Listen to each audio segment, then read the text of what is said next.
So I was raised in the Catholic Church, kind of cultural Catholic. We went to church Christmas and Easter, mostly through family prompting. I was kind of forced to go to confirmation class, and so that was kind of the extent of my upbringing, really from a religious aspect. My aunt was a nun. I ended up walking away from the church, and then I became an atheist just through education, reading. Actually, sat down and read Old Testament and realized, hey, this isn't the God that I believe in. God is wrathful and vengeful. And so asked a lot of questions. And Catholicism, there's not really that opportunity to, embrace those questions and really be inquisitive. And so it really turned me away from religion, from God, and became a full-fledged atheist through high school and in college. Our first few years of marriage were, for everyone, they can be a struggle. And we were high school sweethearts. So we were growing up, figuring out what it was to be a grown-up. We were getting used to our roles, but also arguing a lot about a lot of different things, and decided, let's try to have a kid because that'll make it easier, right? But somewhere in there, we both decided that we wanted our kid not to get messed up, and we wanted our kid to be around people who had good morals. And so then we started, well, where can we find those kind of people?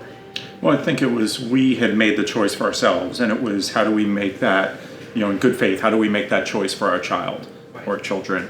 And so we said, okay, we need to expose them to other religions. Mm-hmm. So came up with a really brilliant idea from a parenting perspective. We'll go to a different church or temple or, Hillel, wherever, every week. In the beginning of it, I remember it was we'll just go and we won't get all into that churchy stuff. We'll just go to be around good people.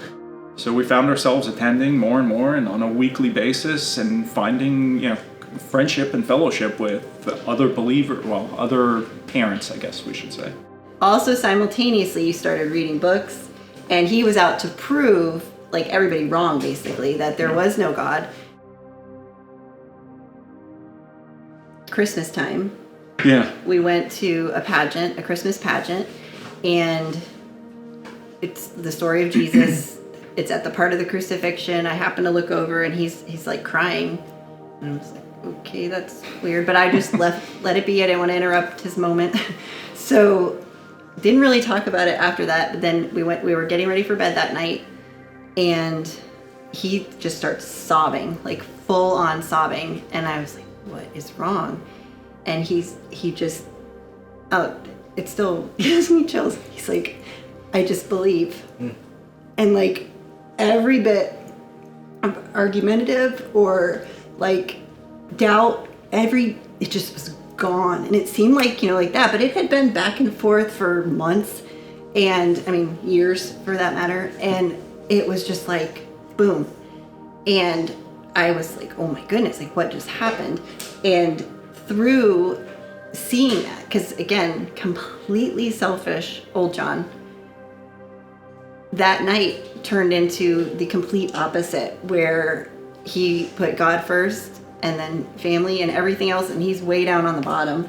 And for me to see something that drastic happen, to watch someone who was basically bent on proving that there was no God turn and just let all that go and full jump in to his belief, I was oh my gosh, that could only be God.